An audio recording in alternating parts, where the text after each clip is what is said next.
Hello दोस्तों, तो कैसे हो आप। तो दोस्तों आज मैं लेके हूँ आपके लिए एक नई वीडियो। तो ये जो वीडियो है ये आकाश हॉस्पिटल के बारे में है। आकाश हॉस्पिटल जो कि दिल्ली में पड़ता है। तो वहाँ पे मैं गया था इंटरव्यू देने के लिए, क्योंकि काफ़ी सारे दोस्त मुझे ऑलरेडी बोल रहे थे कि वहाँ पे इंटरव्यू दो, वहाँ का पैटर्न कैसा है, कैसे क्वेश्चंस पूछते हैं। तो मतलब उसके बारे में ये मेन वीडियो होने वाली। तो इस वीडियो में आज हम बात करेंगे फ्रेशर और एक्सपीरियंस दोनों के लिए जो भी इंटरव्यू में क्वेश्चन पूछे जाते, क्योंकि मैं खुद वहाँ पे इंटरव्यू देने के लिए गया था और मेरे साथ एक दो जने और थे जो कि फ्रेशर थे, और मैं एज ए एक्सपीरियंस किया था कि 4 साल मुझे एक्सपीरियंस है। तो इस बेसिस पे मैंने इंटरव्यू दी थी। तो मुझे क्या क्या क्वेश्चन पूछे और जो मेरे साथ स्टाफ था, मतलब जो फ्रेशर थे, उनको क्या क्या क्वेश्चन पूछे, तो पूरा आज इस वीडियो में हम बात करने वाले हैं। तो आकाश हॉस्पिटल के बारे में A to Z हम पूरी डिटेल में बात करेंगे। तो वीडियो को शुरू से एंड तक पूरी ज़रूर देखना। अगर मेरे चैनल पे फर्स्ट टाइम विजिट कर रहे हो तो चैनल को सब्सक्राइब जरूर कर देना। वीडियो अच्छी लगे तो लाइक और शेयर जरूर करना। तो दोस्तों इस वीडियो में हम इंटरव्यू के क्वेश्चन की बात करेंगे, और जो जो रिटर्न में मतलब आए थे वो हम बात नहीं करेंगे, उसके फिर किसी नेक्स्ट वीडियो में बात करेंगे, क्योंकि वो वीडियो थोड़ी लंबी हो जाएगी। तो इसलिए आज हम बस इंटरव्यू के क्वेश्चन की ही बात करेंगे। तो अगर आपको वो क्वेश्चन चाहिए तो आप इंस्टाग्राम पे मुझे डीएम कर सकते हो। तो इंस्टाग्राम की आईडी ऊपर लिखी हुई है, तो वहाँ से आप सीधे डायरेक्ट डीएम कर सकते हो जिसको भी वो क्वेश्चन चाहिए। आकाश हॉस्पिटल जो कि द्वारका में पड़ता है, और यहाँ ये सेक्टर 3 में पड़ता है। तो वहाँ पे आप इंटरव्यू के लिए जा सकते हो। मंडे टू फ्राइडे तक उनकी इंटरव्यू चलती रहती है। तो 10 बजे से पहले या 11 बजे से पहले पहले कोशिश करनी है जाना है। 230 बेडेड का हॉस्पिटल है और NABH भी है। अगर बाई चांस आपको कल को अब्रॉड जाने की सोच रहे हो, या आप कल को किसी अरब कंट्री में जाने की सोच रहे हो, तो इसका जो एक्सपीरियंस है ये बहुत काम आएगा आपके लिए। और ऐसा कुछ नहीं है, चाहे आप गवर्नमेंट के लिए भी तैयारी कर रहे हो तो भी आप इसका एक्सपीरियंस शो कर सकते हो एज ए GNM स्टाफ। तो बहुत अच्छा हॉस्पिटल है। अगर आप जाना चाहते हो तो द्वारका में सेक्टर 3 में पड़ता है। और अगर बहुत सारे स्टूडेंट नंबर इनका पूछते हैं, तो नंबर मैं एक बार बोल देता हूँ, आप रिपीट करके भी सुन सकते हो। अगर बाई चांस आप वहाँ पे जाना चाहते हो तो नंबर है 01143338888। तो ये इनका नंबर है। दोस्तों अब हम बात करते हैं सैलरी के बारे में। इनकी जो सैलरी है, मतलब ऐसे नहीं आपको बता रहा हूँ, क्योंकि वहाँ पे एक दो स्टाफ जो ऑलरेडी मेरे सब्सक्राइबर थे, वहाँ पे 2 लड़कियाँ मुझे मिली थी जो जिन्होंने ऑलरेडी मेरा चैनल सब्सक्राइब कर रखा है, और मैंने ही शायद उनको बताया था वहाँ पे जाने के लिए। ऐसा उसने मुझे बताया, क्योंकि मुझे उनका नाम या कुछ याद नहीं था। तो उन्होंने मुझे पहचान लिया। तो उन्होंने मुझे बताया कि हमारी एज ए फ्रेशर ज्वाइनिंग हुई थी और उनकी 25,000 एज ए फ्रेशर लगी थी। तो अगर आप भी जाना चाहते हो तो मेरे हिसाब से, जैसे मैं आपको मोस्टली मैक्स स्मार्ट वाला या मैक्स साकेत वाला करता हूँ हमेशा एडवाइस, क्योंकि यहाँ पे सैलरी 23-24 के आसपास मिलती है। लेकिन वहाँ पे जो है 25, उन्होंने मुझे बोला कि हमारी 25,000 सैलरी मिली है, मतलब हमें मिल रही है वहाँ पे एज ए फ्रेशर। तो अच्छी सैलरी है। अगर आप भी जाना चाहते हो तो जा सकते हो। एक्सपीरियंस अगर आपको बढ़ता जाएगा तो आप सैलरी भी वैसे वैसे 2,000 इंक्रीज़ करते जाना। ठीक है। तो उसके बाद अकोमोडेशन की बात करते हैं। तो फीमेल्स के लिए अकोमोडेशन उनके पास है, उनका हॉस्टल है। अगर आप फीमेल हो तो आप वहाँ पे हॉस्टल में रह सकते हो। आपको कोई चिंता की बात नहीं है कि मैं रहूँगी कहाँ पे या खाना पीना कैसे होगा। लेकिन वही है, लड़कों के लिए वहाँ पे अकोमोडेशन का नहीं है। लेकिन जो एरिया है वो ज़्यादा महंगा नहीं है। अगर आप मेल स्टाफ हो तो आपको अगर आप अकेले भी रहना चाहते हो तो 4-5 हज़ार में आराम से आप रूम ले सकते हो। और अगर आपके साथ आपके फ्रेंड सर्कल है तो और भी अच्छा है। ठीक है। तो उसके बाद हम बात करते हैं इंटरव्यू की। इंटरव्यू पहले हम बात करेंगे फ्रेशर्स की, उसके बाद बात करेंगे एक्सपीरियंस की। तो फ्रेशर को क्या क्या क्वेश्चन पूछते हैं, जो कि मेरे साथ 2 फ्रेशर स्टाफ थे, उन्होंने मुझे बताया और मैं लिख के आया था कि कौन कौन से क्वेश्चन उनको इंटरव्यू में पूछे। तो वो सारे हम देखते हैं। तो दोस्तों इसके साथ मैं आपको बताऊंगा एक, जो कि ऑलमोस्ट हर स्टाफ मुझे बोलता है कि मोस्टली इंट्रो के बारे में, कि हम अपनी कैसे इंट्रोडक्शन दें। तो दोस्तों मैं ज़्यादा आपको बढ़ा चढ़ा के नहीं बताऊंगा, लेकिन मैं आपको बिल्कुल सिंपल तरीके से बताऊंगा, जो कि मैं खुद यूज़ करता हूँ। जो इंट्रो, मैं ज़्यादा लंबी इंट्रो नहीं अपनी देता हूँ, बस मैंने 5-6 लाइंस जो है वही अपनी इंट्रो में बोलता हूँ, और उससे ज़्यादा मैं कुछ नहीं बोलता हूँ। और इंट्रो में क्या बोलना है बहुत ही ईजी तरीके से जो मैं यूज़ करता हूँ, अगर आप भी वही यूज़ करना चाहते हो तो ये इंट्रो भी मैं बताऊंगा कि आपको कैसे देनी है, इंग्लिश में अगर आप इंट्रो देना चाहते हो या हिंदी में देना चाहते हो, जो वो आपके ऊपर है। तो जो इंट्रो मैं यूज़ करता हूँ वो भी मैं आपके साथ वीडियो के एंड में शेयर करूँगा। अगर आपको भी वैसी इंट्रो यूज़ करनी है तो आप कर सकते हो, कोई दिक्कत नहीं, क्योंकि मैं जितने भी हॉस्पिटल में जाता हूँ मैं वही सेम इंट्रो देता हूँ। सबसे पहले बात करते हैं फ्रेशर्स की इंटरव्यू के बारे में। तो अगर आप फ्रेशर हो, आपको सबसे जो पहला क्वेश्चन वो पूछ सकते हैं वो है वाइटल साइन का। तो वाइटल साइन जो है उसका आपको पता होना ही चाहिए। तो वाइटल साइन में क्या है, उसकी नॉर्मल वैल्यूज़ आपको पूछ सकते हैं, बीपी, पल्स, टेम्परेचर, है ना, इनकी जो भी नॉर्मल वैल्यूज़ है वो आपको पता होना चाहिए एज ए फ्रेशर स्टाफ। ठीक है, उसके बाद आईवी कैनुलेशन के बारे में पूछ सकते हैं, क्योंकि आपको पता है अगर आप फ्रेशर भी हो तो भी आपने क्लिनिकल ड्यूटी करी होती है और आपने कैनुला वगैरह का पता होना चाहिए। तो कैनुला का नंबर क्या होता है वो पूछ सकते हैं, कलर कोडिंग का पूछ सकते हैं, ठीक है, और कैसे लगाते, कौन सी वेन प्रेफर करते वो पूछ सकते हैं। ठीक है, तो उसके बारे में आप ज़रूर पढ़ लेना। ठीक है, आईवी कैनुलेशन के बारे में पूछा हुआ था इसलिए मैं आपको बता रहा हूँ, तो पूछ सकते हैं आपसे। उसके बाद आता है हमारा हैंड वॉशिंग। तो हैंड वॉशिंग का आपको पता होना चाहिए। तो हैंड वॉशिंग के बारे में क्या पूछ सकते हैं, एक तो उसके जो 7 स्टेप है, 6 स्टेप है वो उसके बारे में पूछेंगे। ठीक है, उसके बाद 5 जो मूवमेंट्स है उसके बारे में पूछ सकते हैं। तो मतलब 6 स्टेप है वो आपको पता होना चाहिए और वो आपसे परफॉर्म करवा के देख सकते हैं। तो इसलिए मेक श्योर कि आप पहले से ही इसकी तैयारी करके जाना।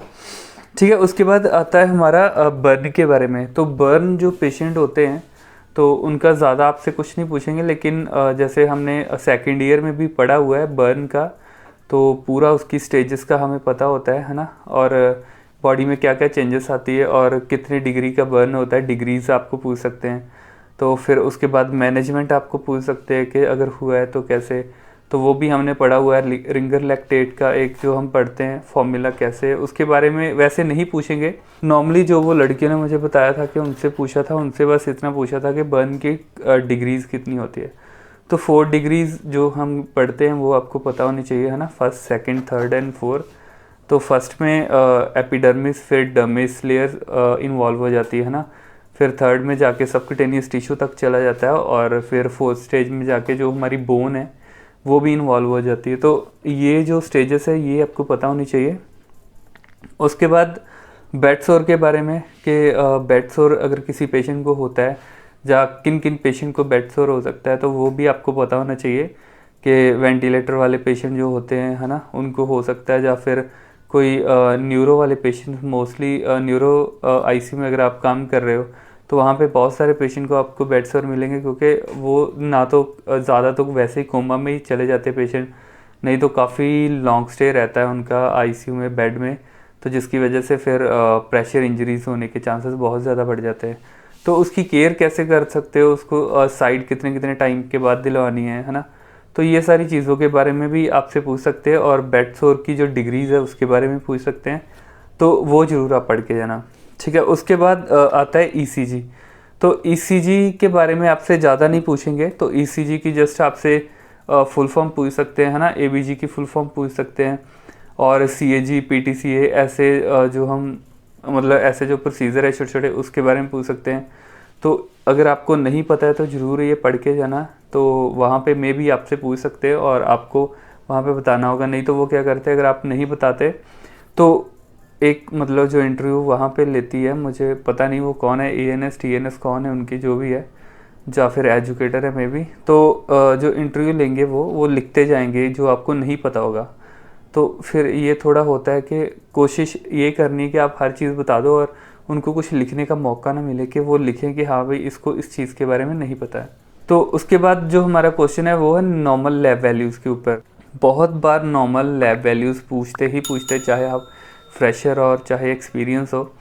तो हीमोग्लोबिन जो है उसकी नॉर्मल वैल्यू पूछ सकते हैं, है ना, इलेक्ट्रोलाइट्स की नॉर्मल वैल्यू पूछ सकते हैं, रीनल फंक्शन टेस्ट की कुछ होते हैं जो आपसे पूछ सकते हैं, जैसे बर्न, क्रिएट या उनके बारे में पूछ सकते हैं, तो वो भी आपको पढ़ के जाना है। ठीक है, जो भी मतलब नॉर्मल होती है, टीएलसी वगैरह जो हम नॉर्मल जाते ही चेक करते हैं, जैसे अगर कार्डिक में हो तब तो आपको इलेक्ट्रोलाइट्स मेन आप वहाँ पे देखते हो, और टीएलसी वगैरह मेन देखते ही देखते हो वहाँ पे जब भी आप हैंड ओवर लेते हो। तो ये सारी चीज़ें हमने पहले देखनी है, क्योंकि इलेक्ट्रोलाइट्स का बहुत ज़्यादा मेन रोल होता है, क्योंकि अगर पोटेशियम ऊपर नीचे जाता है तो डायरेक्ट हार्ट पे इम्पैक्ट पड़ता है, तो इसलिए ये चीज़ें आपको पता होनी चाहिए।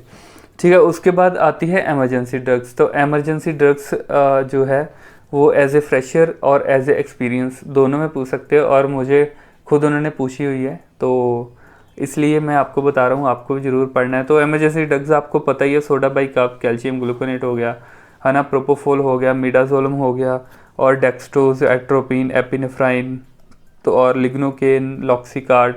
तो ये कुछ इंजेक्शंस है, एफकॉर्लिन वगैरह जो हम यूज़ करते हैं एज ए एमरजेंसी ड्रग्स। तो ये आपको ज़रूर पढ़ना है।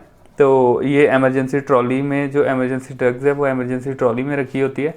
और अगर आप बाई चांस, जैसे मैंने उनको बोला था, वो पूछ रहे थे कि एमरजेंसी ड्रग्स कहाँ रखते हो, तो मैंने उनको बोला कि वहाँ पे जो मेन हमारी एमरजेंसी ट्रॉली होती है, जैसे आईसीयू में कई बार अगर 10 से ऊपर बेड है तो 2 एमरजेंसी ट्रॉलीज होती है, 10 से नीचे तो 1 होती है। तो फिर वो पूछ लेते हैं कि एमरजेंसी ट्रॉली में और क्या क्या रखते हैं, है ना। तो वो आपको पता होना चाहिए। जैसे ये कुछ हाई रिस्क मेडिकेशन है, मतलब जो भी पेशेंट को इन एमरजेंसी सिचुएशन जो भी उनको चाहिए वो सारा उसमें होता है, चाहे वो इंटूबेशन का सामान हो, चाहे वो सेंट्रल लाइन डालने का सामान हो, है ना, एमरजेंसी में कुछ भी प्रोसीजर करना हो तो हर चीज़ उसमें होनी चाहिए। तो वो सारी चीज़ आपको पता होनी चाहिए कि क्या क्या होती है। मे बी वो आपसे पूछ सकते हैं, फिर अगर आप इंटूबेशन का बता देते हो तो वहीं से वो पकड़ लेंगे कि चलो इंटूबेशन का बताओ कैसे। तो वो भी मैं आपको आगे बताता हूँ, क्योंकि वो ऑलरेडी क्वेश्चन पूछा हुआ है उन्होंने, ठीक है। तो ये थी। उसके बाद आ गया हमारा BLS ACLS। तो BLS जो फ्रेशर स्टाफ है उनके लिए ओनली BLS पे क्वेश्चन थोड़े बहुत पूछ लेते हैं, तो उसके बारे में आपको ज़रूर बेसिक लाइफ सपोर्ट के बारे में पढ़ना है, ठीक है। तो बाई चांस आपको पूछें कि अगर पेशेंट को कार्डियक अरेस्ट होता है या जो भी होता है, तो कोई भी इमरजेंसी सिचुएशन है, तो BLS में क्या क्या करते हैं, कैसे कैसे करते हैं, तो वो आप ज़रूर पढ़ के जाना। अगर आपको नहीं पता है तो ज़रूर पढ़ के जाना, क्योंकि वो उसके बारे में भी आपसे पूछ सकते हैं। दोस्तों उसके बाद जैसे मैंने पहले आपको बता दिया था कि वाइटल साइन पूछते हैं, तो उसी के रिलेटेड होता है। जैसे हार्ट रेट बढ़ जाए तो उसको कौन सी मेडिकल टर्म हम यूज़ करते हैं उसके लिए। तो मेडिकल टर्म्स भी कुछ पूछते हैं, जैसे कि उन्होंने बताया था कि उनको ब्रेडिकार्डिया, टैकीकार्डिया, है ना, उन्होंने पूछा कि हार्ट रेट बढ़ जाए तो क्या बोलते हैं उसको। तो ब्रेडिकार्डिया, टैकीकार्डिया, ब्रेडिपिनिया, टैकीपिनिया और डिजनिया, ये सारी जो मेन हम यूज़ करते हैं, जितनी भी मेडिकल एब्रीविएशन या जितनी भी टर्म्स हम यूज़ करते हैं, इसका आपको पता होना चाहिए। तो ये भी आपको पूछ सकते हैं, तो इसका भी आप पढ़ लेना। तो दोस्तों ये जितने भी मैं क्वेश्चन बता रहा हूँ, मैं आपको बोल रहा हूँ कि आप ये सारे पढ़ लेना। तो अगर मैं ये फिर से रिपीट करने लग जाऊँ, क्योंकि मेरे चैनल पे मैंने बहुत सारी वीडियोस ऑलरेडी डाल रखी है, तो उसमें सारे ये क्वेश्चन जितने मैं बता रहा हूँ, जितने इन्होंने मुझे बताए थे, ये सारे ऑलरेडी मैंने डिस्कस कर रखे हैं, और वही चीज़ को मैं बार बार रिपीट नहीं कर सकता हूँ। मैं जस्ट आपको बता रहा हूँ। अगर आपको पढ़ना है तो मैंने के नाम से एक प्लेलिस्ट बना रखी है, जिसका लिंक मैं नीचे डिस्क्रिप्शन में भी छोड़ दूंगा, और ऊपर आई बटन पे क्लिक करके भी आप देख सकते हो। लेकिन पहले ये वीडियो ख़त्म कर लो, उसके बाद आप डिस्क्रिप्शन से सीधे देख सकते हो, तो वो आपके लिए बहुत हेल्पफुल रहेगा। नेक्स्ट जो है वो है स्कोर्स के ऊपर, जैसे पेन स्कोर के बारे में या पेन स्केल के बारे में वो आपको पूछ सकते हैं, है ना। GCS स्कोर के बारे में आपको पूछ सकते हैं, या फिर अपकार स्कोर के बारे में पूछ सकते हैं। तो मोस्टली इसमें पेन स्कोर का ज़्यादा पूछते हैं, पेन और ब्रेडन का। तो पेन में आपको पता है हम वॉन्ग बेकर यूज़ करते हैं, और इसके साथ साथ हम न्यूमेरिकल वाला जो स्केल है वो भी यूज़ करते हैं, कि पेशेंट को हम नंबर से देते हैं कि 0 से लेके 0 अगर माइल्ड पेन है, तो 10 जो है वर्स्ट पेन है, तो आपको इसमें से कितनी पेन है। तो वो भी एक तरीका है पेशेंट की पेन को ऑब्जर्व करने का, ठीक है। तो उसके बाद CPR के बारे में पूछ सकते हैं, CPR की रेशो जो है उसके बारे में पूछ सकते हैं, ठीक है। और कितने कंप्रेशन देने हैं, कितने ब्रेथ देने हैं, उसके बारे में पूछ सकते हैं।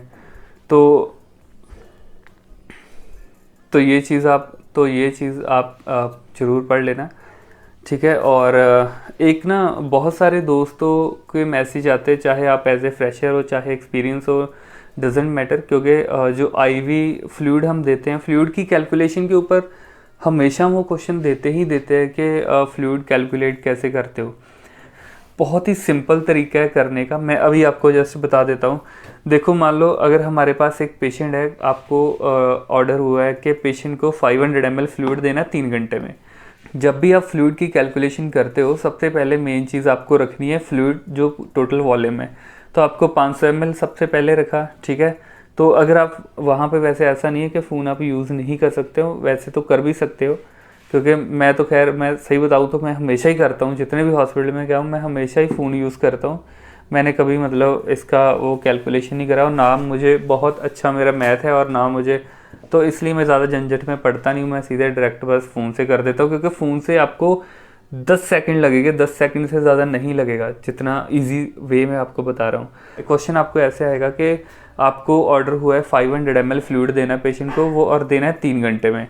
तो उसके साथ साथ आपका जो ड्रॉप फैक्टर दिया होगा वो आपको दिया होगा, ठीक है। जैसे फॉर एग्जांपल मान लो 20 ड्रॉप फैक्टर दिया है, मोस्टली 16 20 जितना भी देते हैं, तो वो उसी के अकॉर्डिंग है, उसका कुछ नहीं है, बस आपको जब कैलकुलेशन करनी है तो उसमें उतना ही लिखना है, ठीक है। तो ड्रॉप फैक्टर आपको दिया है 20, ठीक है, और टोटल फ्लूइड दिया है 500 और आपको दिया है 3 घंटे।